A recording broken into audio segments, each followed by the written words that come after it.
तो चलिए रामायण के सबसे तनाव भरे पलों में से एक में चलते हैं, महाशक्तिशाली राजा रावण के दरबार में। बात शुरू होती है एक सीधी धमकी से।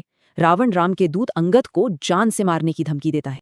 लेकिन अंगद वो डरते नहीं, बल्कि बड़ी होशियारी से पूरी बाजी ही पलट देते हैं। और ये है उनका जवाब, एक ऐसा सवाल जो रावण के घमंड पर सीधा वार करता है। पता है ये सवाल क्यों खास है?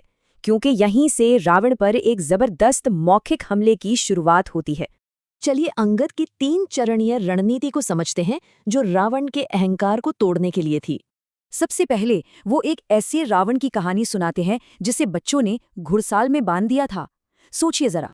फिर आती है दूसरी कहानी, एक और रावण की, जिसे एक कीड़े की तरह पकड़ लिया गया था। और आखिरी चोट, अंगद रावण की कमजोरी को अपने ही पिता बाली की ताकत से जोड़ देते हैं। तो यहाँ असल में 2 ताकतों की टक्कर है। एक तरफ रावण का अहंकार और दूसरी तरफ अंगद के चुभते हुए शब्द।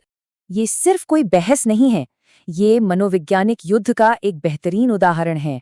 अंगद का हमला रावण पर नहीं, बल्कि उसकी शक्ति की नींव यानी उसके अहंकार पर है। और रामायण का ये पल हमें सिखाता है कि बुद्धि और साहस किसी भी सेना से ज्यादा ताकतवर हो सकते हैं। तो ये हमें एक बड़े सवाल के साथ छोड़ जाता है। असल में ज्यादा ताकतवर क्या है, एक राजा की सेना या एक दूत के शब्द?